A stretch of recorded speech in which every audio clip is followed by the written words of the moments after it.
So, hello and welcome to the Talk Tonight podcast. Today I'm joined with the great Leslie. Lads, it's great to have you on. Thanks for having us. Hey, thanks for having us. Just to get the ball rolling, who are you? The great Leslie. What is the great Leslie? It's the greatest band ever in the world of alt rock. I mean, And you have got everything. the great. In there. Oh. I mean, that should be. That's Yeah. a bold claim. That's why it's there. Claim. Who's Leslie though? Yeah. And what's so great about him? Just everything. I mean, you come to our gigs, everything's great, and you think you leave the night and you think, well, this is a great night. That's why we call it the Great Leslie. No, the name comes from a film which was like one of mine and my brother's favorite films when we were kids, and one of the characters was called the Great Leslie, and that just stuck, and everyone liked it. That is Yeah. that is probably one of the greatest name inspirations that I've ever heard from any band that's been on.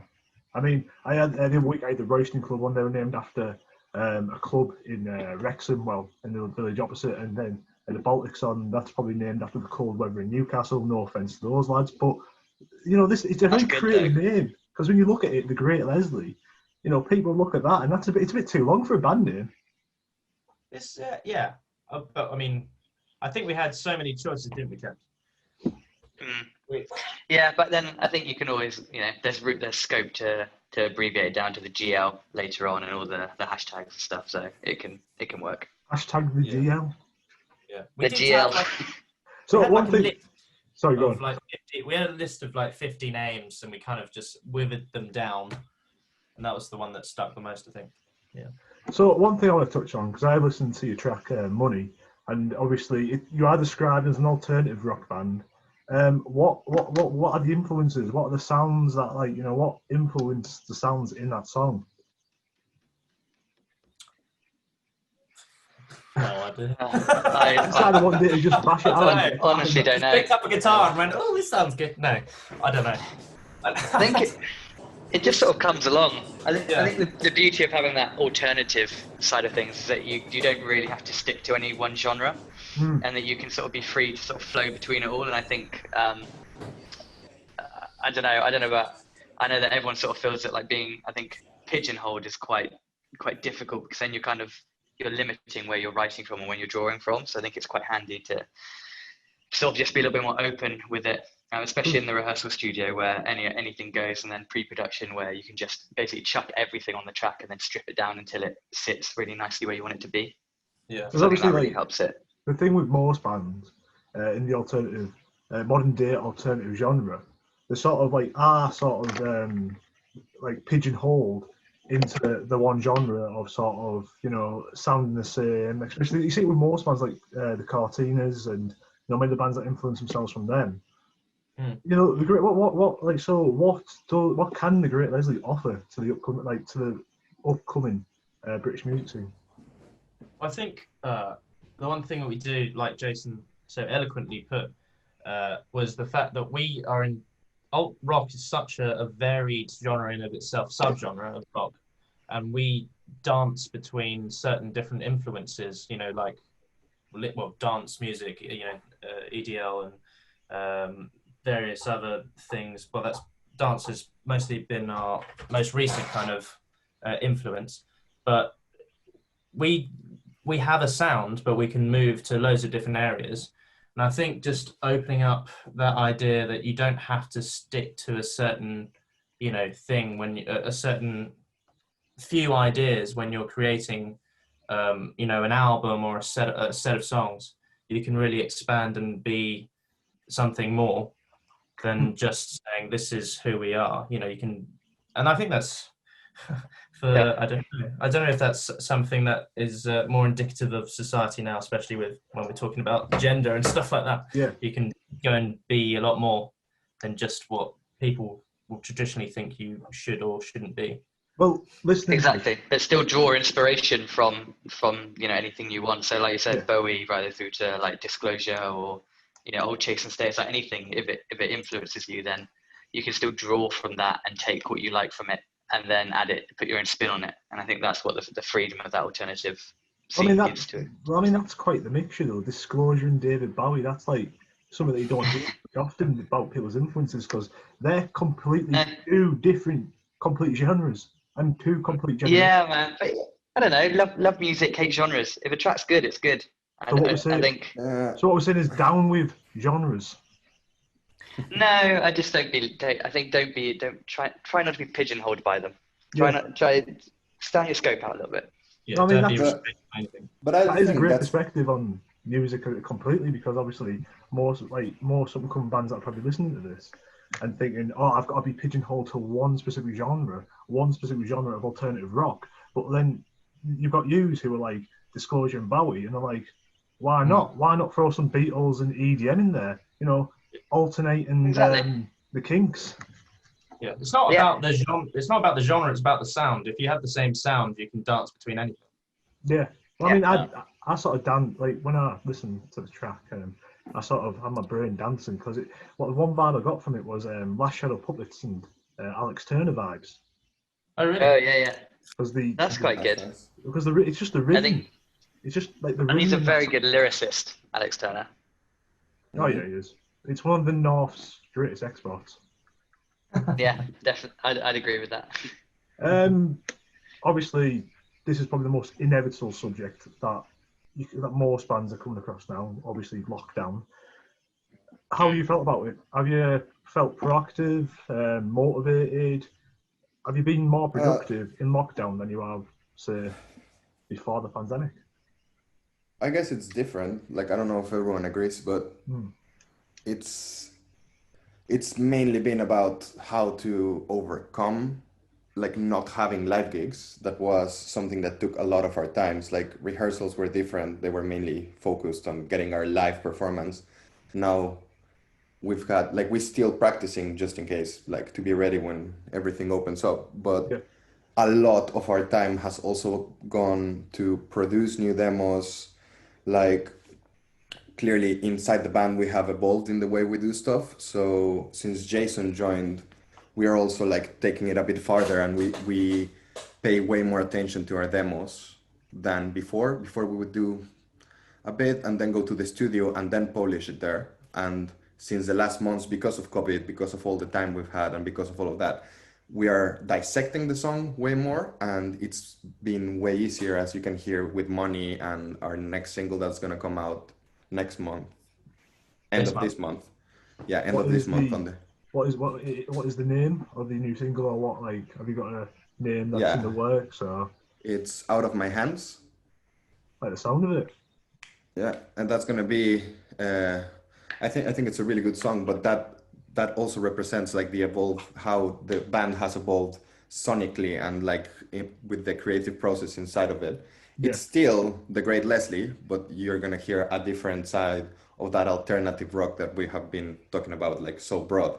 Still the same, but with a bit more influences of maybe a bit of electronic, maybe a bit more pop, maybe a bit with a different thing. Like, Because don't mind me saying, Yeah. you are actually living up to the alternative in alternative rock with your different sounds.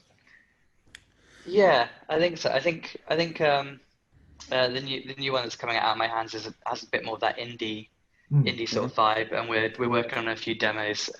We're in sort of the pre-production stage where I think it's done. I think we're ready to go into the studio to track another one after that, which is really like sort of form fusion. So it's like a bit really heavy rock and then quite dancey in the chorus, and it's quite poppy, and it's kind of just, again, not trying to be limited by what the perception of it could be, but just sort of let where the song wants to go, let it go there, and then just really dive into it head up full on. And I think like G said, I think that the music is maturing in a different way, and it is really lending itself to that more alternative side of the rock industry. Obviously, you say like you have been in the studios, and you do plan to be in the studios writing a demo. How is that going to work? Because obviously, you know, I don't know how rules are in studios, and you know, obviously not being in the band myself, just being a music journalist. Like, how does it work recording in the studio during such an uncertain time where we can't be next to one each other? Well, because well, sorry, you go. Okay. Like the demoing and all of that, we do it in between the rehearsal studio where we are all like in the same social bubble, I guess, as a band, and then we do it in our home studios. Like, everyone has a bit of equipment at home for the demos, at least, so we don't have to be like, we can do it quite effectively. like just going to each other's houses. And in the studio, it changed a bit, like face masks, everything needs to be wiped down. Clearly no one with any symptoms, like we need to be in contact with the producer a couple of weeks before just to know like what's like, if everyone's feeling well, if there's a bit of a cough, we call it off and we push it a couple of weeks. Like it's just having more of a sense of like the safety of the others, and it's mainly that extra person that is going to be recording, because the four of us are together at least twice a week, like rehearsing, producing and all that, so we are mainly in the same environment, so it's just that extra person like having his safety in account. And I guess the rest is quite simple, like the musicians are in the other room and we never bring extra people, like just because it's one, it distracts us, and the other one, it's not right now. Yeah, so where we are actually, it is only 5 of us in the studio at one given time anyway. It's the 4 of us, and then 5 of us, and then Dax, who is our regular producer. But I mean, like last week we were supposed to be recording this week actually, but Ryan felt a bit ill. Did you have tonsillitis, Ryan? Yeah, I had a temperature, so couldn't go because that's one of the 3 things to say you might have COVID, so you can't risk it basically. So we had to call it off this week, going next week. Yeah. I had to get a test and all that. I mean, Ryan, I can't imagine you being bored in lockdown when you've got your bird with you. No. No, yeah. Yeah, you don't know how funny that actually is. As you can see, he's pretty all over me all the time as well. So, yeah. For our viewers and listeners, Ryan, what is the name? What's his name? I'm pretty sure his name is David. His name is Bo. Oh, yeah. Well, whoever's watching this, whoever's listening to this, we've got the Great Leslie. We've got a mascot, Bo the bird. Bo Bird. I might change his name to Leslie, so we got that name there. He can be the Great Leslie, because obviously the logo was like a blonde quiff. Just stick a blonde tooth on him. Couple of extra feathers. Yeah, I mean, whatever goes really. Obviously, we just talked about studio there. You obviously use because it says in Spotify, user from London, aren't you? Yeah. Because obviously London is like a few weeks ahead of the country in terms of reopening, etc. I don't know. Obviously, I don't have a clue. I don't think anyone has a clue at the moment what's going on. But with London, in terms of venues and like bars and nightlife, is it sort of 10 p.m. curfews, or is it just like business as normal? It's 10 p.m. curfews everywhere, but even like all of the music venues are not operating at all. We did have one. Yeah, so there was one called Aklan, which is kind of like an outdoor eating venue, which we started to play at. But we've recently heard that they've had to close now as well. So unfortunately, still, there is really no gigging venues in London at the moment. We're just hoping that Rishi figures out that we need to fund them a little bit more. What Rishi said during the week, he said that people like yourselves should go and retrain into low-paid jobs where you can't barely pay the rent. So those are Rishi's advice to the music industry. Yeah. It's funny you said that. I went on the website yesterday to have a look and take all the questionnaire to see what I should retrain as, and it recommended I have a job in arts and media. Ironic, which is exactly where I'm in. Is that from the government website? No. That's from the government website. They generally recommended I work in arts and media or creative industries. Well done, Rishi. Well done, Rishi. I wouldn't hire you. It's shocking. No, I wouldn't hire me either. Well done, Rishi. I mean, you need to retrain. Can we get that again, Ollie? Can we get that again? Because I didn't hear that, but I like the end of it. So. Well done, Rishi. You need to retrain. Yeah. Rishi, listen to him. The entire. Listen to Ollie, Rishi, because in my opinion, I'm pretty sure the lads here agree with me. In my honest opinion, I think the entire cabinet should retrain. Because what did you do during lockdown? Did you just sit facing the wall every single day? Did you not listen to music, or did you not? It's also it's like impressive, like how mainly like a country as the UK that has this such rich, like not just in music, like in arts. The UK is like a country that stands out worldwide in all the creative industry, and to hear the mayor of like the most important city going, like fuck them, they just need to go and do something else. It's like it's a core of like London, like in life in London, life in the UK.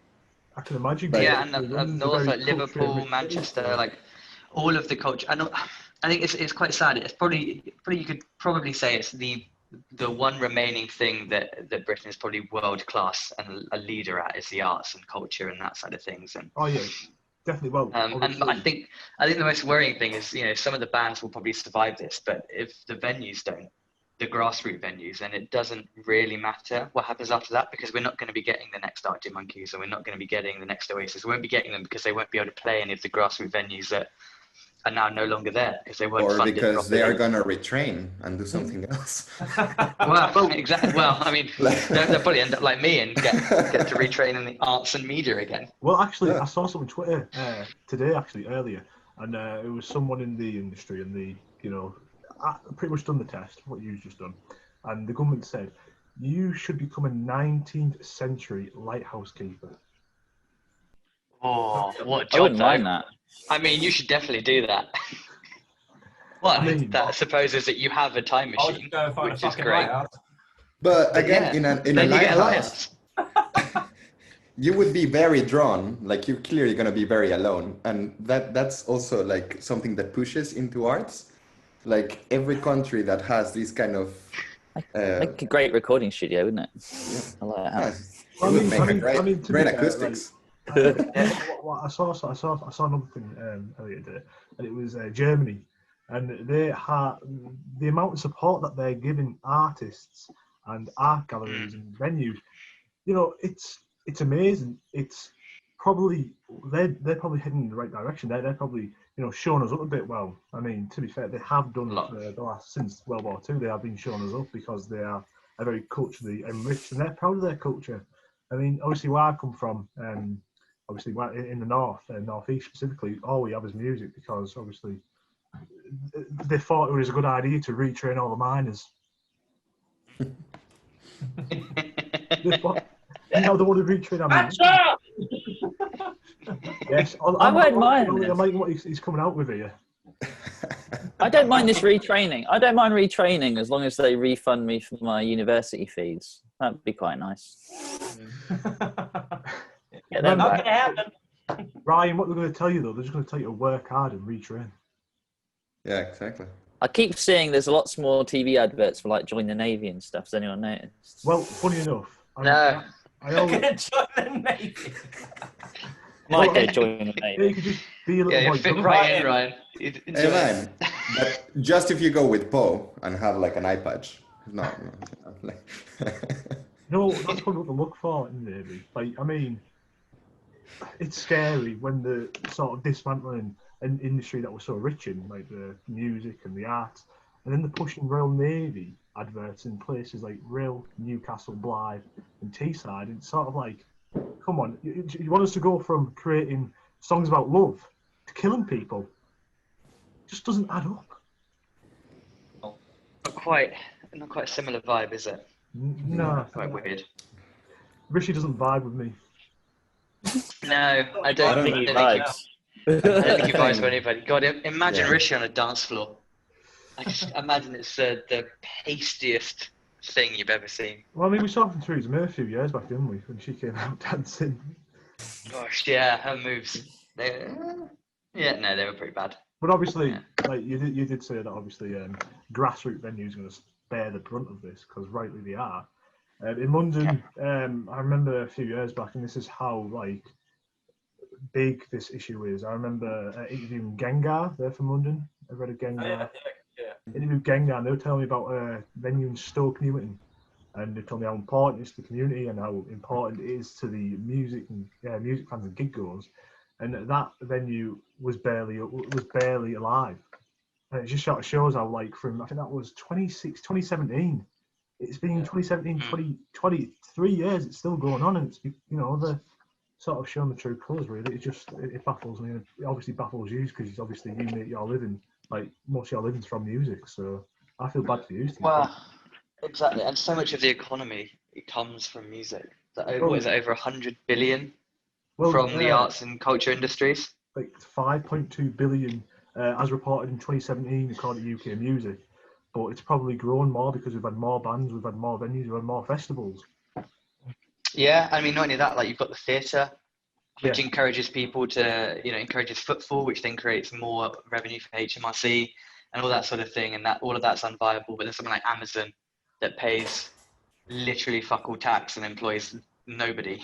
Well, I mean, they employ, you know, thousands, but compared to the arts industry, yeah, but we can't have a go at Amazon like the powerhouse of capitalism. We can't have a go at capitalism because that's the system that they run on, and we can't have a go at Amazon because they're the best buddies.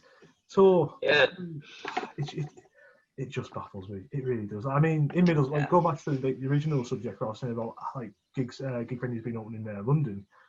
Thankfully, in Middlesbrough, in Stockton and Hartlepool and the Teesside region, we still have gig venues open with a 10 p.m. curfew, socially distant gigs.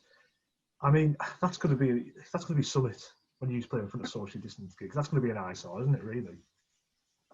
Yeah, I've already done a couple. I've already played with a friend. She's got a band, and I did like silent disco, but it was a silent live gig. So they all had headphones on, and they were all like distanced from each other, and it was all very peculiar. I've seen in Newcastle. They had a series of venues, not venues. They had a series of shows that are on that were run by Virgin, and it was the new, like, obviously trialing the socially distant gigs, and it just looked like sheep and pens. Yeah, that's what it looked like. It looked, you know, obviously, because obviously your music, obviously is very, like, sort of, you know, upbeat. It's got a lot of it's got like a very, like, lot of rhythm, and you know, I bet you're used to people moshing at your gigs and those mosh pits, and now when you walk up the stage and you just see people sitting in like a fenced off area, I bet that's going to be like, you know, what's going on here? You know, after so long just being inside and doing fuck all, apart from writing, obviously, and preparing for when we are out of this, it's just nice to go out and do something. I mean, yeah, that is. Nice to go out and play. I think I've been too negative about it. I think I'm being too negative about it, to be fair, because obviously I can imagine it's like a very sort of relief to just walk out and see loads of people that, you know, you haven't seen for about almost a year, and you're just like, oh yes, I'm finally back playing live music. Yeah, it's just amazing to have like people come up who haven't heard your music before. It's always nice to have that, and you know, tell them how much they enjoyed it and stuff. Which is what we got at the Ackland Village Market, the place that Ryan mentioned. But obviously, I don't know when we're going to be able to do that again. I mean, the situation's far more dire in London in terms of music, I think. Because obviously London, obviously you had the King of Rock, or King of Pop, King of Rock. You had Bowie from London, didn't you? And then you have you know, you have so many talented musicians from London and so many talented musicians from the country. It's just a shame to sort of see them being sort of looked down on, really. It's sort of, you know, they're not get £5.2 billion that you provide as your representatives of the arts industry. Yeah, that's your thank you. Yeah, I mean, all you can do is get angry about it and run it. But because there's not much more we can really do. We just have to crack on. I don't know if it was in your Instagram, Jason, but there was like I don't know if it was a tweet or it was a story, and it was someone complaining about this Ukraine thing, and it was a proposed what would happen if for a week there was a blackout, like in media, so like Spotify, Amazon, Netflix, like everything. Yeah, BBC, iPlayer, like all of them just blacked out everything for a day, even just a day, 24 hours, just to show the UK how much they rely on arts and media and culture. And who's gonna retrain? They're gonna have to retrain psychologists for people going mad from not having music. Like maybe we can become psychologists. Yeah, exactly. We're gonna take music from you and then charge you just to be able, like, you know, like. It I mean, it's just a good way of making a quick buck off sort of people going mad, really. I mean, that's what most people do in this country anyway, by charging a few buck off people's sort of lunacy. Yeah. But I know what you mean. Obviously, if you had a sort of blackout, it would probably be, the country will be on its knees, and they'll come to you and with a bucket on the hands and knees, pretty much begging you to sort of stop the blackout. I think you should do it though. I think it's a great idea. I think if every musician and artist done it, it would just show them what they're missing. Yeah. Yeah, it would be. Well, let's organise it, chaps. Yeah. Let's organise a strike. All right. What date? Blackout November. I'm good for yes. Monday. No, I don't want to do Monday. Monday's my day off. I want to watch Netflix. Bro, you have like 7 days off a week now. We have to retrain. Retrain as a 17th century lighthouse porter. You gotta go to mature college. Oh yeah, give that a go. Obviously, that's online as well now. So 9,275 quid a year, and you're having one of these. I'm doing this for free. To be fair, if they paid for tuition for me to retrain to another career, I'd think about it. I mean, I'd still do music. That's the thing as well. Even if you did retrain, and even if in a year's down the line you've got a job, like imagine some employer going, "Okay, you've retrained. Are you sure when the music industry doesn't open back up again, you're not just going to fuck off back to the stage?" And every musician is just going to go, "No, I'll still be here." Yeah. What do you want me to say? Anyhow, that's obviously, retrain. It's a terrible concept. It just doesn't make sense. But anyhow, almost as if he hasn't thought it through. Well, I mean, it is the Conservatives after all. Our songwriting market down the drain, G. Anyhow, one thing that I do in this podcast, and it started in my first podcast episode with the Baltics, is that I get used to list your top 5 bevs, alcoholic or unalcoholic. Oh. Give me as a band or individually. Top 5 what? Top 5 bevs, top 5 drinks. Beverages. Oh. Bevies. I mean, just got to translate it for the Southerners. I knew Which one? Which one's the one you take, Jason? Every time you're hangover, the putti. Oh God, yeah. Purdy's Spitman drink. Whenever I'm hungover, that has to be. I can't get back on my feet without that. Well, I mean, I normally ask individually, but Zoom have reminded me that I've got 8 minutes left of this meeting to record. So I mean, thanks Zoom. Okay. Got a lot of content. But no, we spent too long slagging off Rishi. Damn, Rishi getting all the It was limelight. worth it though. Rishi, can you refund us a Zoom membership? Come on, Rishi, I don't get paid for this. And come on, mate. I'm part of the put your hand in your pockets. But no, just give me as a band because obviously, I tell our listeners and viewers, wherever they're viewing or listening to this on, it's like how theirs fares to the bands that are on. So I'd be quite interested because obviously you're from down south, so I'd be quite interested to see what yours are. I like a good IPA. I have to admit. I'm IPA. For me, 5 Points IPA is a really good brewery, really good IPA. IPA is a good brewery. From the north, you'd be surprised that I drink that because you think we all drink gravy, but IPA is a beautiful.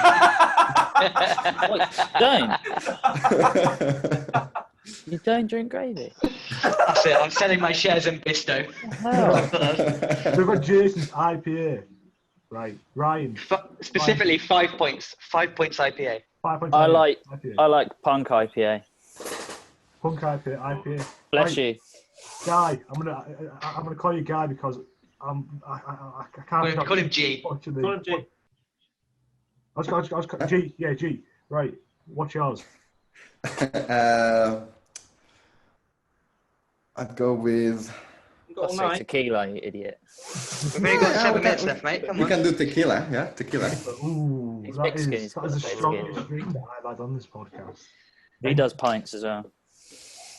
Come on, Ollie. Because I'm going to think yours is going to be something exotic. So, if it's not exotic, I'm going to be disappointed. Pina colada. No, he's on a diet. Malibu and Coke. Long Island iced tea.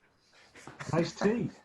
Long Island iced tea. Long Island iced tea. Well, that is very exotic. I've never had iced tea on before either, because it's either cups of tea or water. So I mean, iced tea. Or gravy. Gravy, yeah. Well, I mean, I've got some. Or hot Bovril. Yeah, that's gravy. I mean, to be fair, we do drink Bovril, so that's like Yorkshire tea. Oh, that is good tea, though. Yorkshire tea's good tea, but I'm not from Yorkshire, so That's up north. So I can't around there. Up there somewhere. We don't all wear flat caps and trench coats. What? You've got to really try. I'm learning so much on this podcast. I mean, To be fair though, gravy. I'm from the North's version of Chernobyl, so I mean, we just inhale toxic waste. No, it's a beautiful place. To be fair though, like once Mexico lockdown's City. over, you have got to come up Middlesbrough for a gig, because we do provide you with a good crowd and a good atmosphere. Yeah. Good. I mean, we've got the chicken parmesan, for God's sake. That's what else do you need to come up here? Nothing. I'm sold. I'm there. You've never heard of a chicken parma before, have you? I don't know what you're talking about. Right. Is it? So in Middlesbrough, we have. Assuming it's not the food. We have this dish. Is it the food? Yeah, it's a food. Oh, if it's the food, yeah. I thought you were saying like it was a club, and No, I was like, no. why have you got a club after? Why would a club, Jason? Have the name chicken, have the word. I don't know. You do crazy shit up north. I don't fucking know. You drink gravy. I don't know what's going on. Yeah. Excuse him, he's the bass player. Yeah, no one listens to me anyway. It's fine. Sorry, what? But anyway, the chicken parmo, it is basically a chicken breast with breadcrumbs, bechamel sauce, and cheese on. That's all it is. Oh, so good. It doesn't sound exciting, but trust me, it is. So you're gonna bring that to our gig? Well, yeah, if you come to Middlesbrough, I'll have to bring you a parmo. Chicken farmers all round. Chicken parmos all around. All he knows is Backstage chicken passes. parmos all around. If you come to the Great Leslie's gigs, up Or north, bring the gravy. come and get it. Overplayed it. No, yeah, I'll bring the gravy. I'll bring the gravy. Hey, that wasn't me. That was Ryan. He's being the cocky one. Ryan, You don't bring oh, gravy sorry, up north. It's already there, Ryan. No, Yeah, Ryan, that sounds really good. I'll bring Let's the get up chicken. there. Let's get up and play a gig. Yeah, Middlesbrough. It's you know, help local venues. We're coming near the end of the podcast, and obviously we've took up most of it with a big FU to Rishi Sunak. Fine by me. I'm happy. Quite rightly. It's fine by me. And Time well spent. Off my chest now. My last question is: do you have any? And obviously, I know it's a bit sort of, it's a bit hypocritical saying this because we've already just done it. But do you have any words to the UK government about our industry? Just come on, all of you in sync. Just say Give me a second. I think just for once in their lives, would they just be nice? That's too much. I think that's it. You're asking too much there, Jason. Just be nice. Just be decent people for once. That's all we ask. I mean, can you really put the words decent and Boris Johnson together? No, not really. He's a decent idiot. More than an idiot.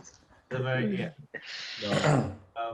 I But don't know. Rishi, I don't think you're ever going to listen to this. But if it comes across your feed, if it comes across in any of your social medias, please note that you are pretty much, and these lads will tell you, you are pretty much killing an industry that has made this country what it is.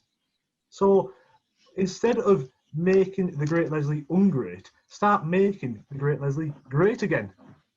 Great. Hey, there it is. That is the sign off. We end on that.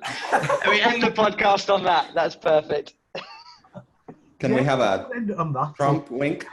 I just want to make sure. Obviously, you've got money out. You've got your new single out next month, which is, if you remind me again what the name of the new single is, that is out next month. Out of my hands. Out of my hands. Out of my hands. It should be available on all streaming platforms, I imagine. These are cracking lads. Come on, do your bit. Do your country's duty and listen to small independent bands. That's all I'm urging you to do.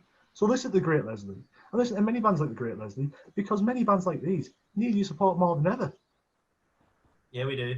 And Yeah, we really do. And I'll say this again. but just keep making the great Leslie great again. Great.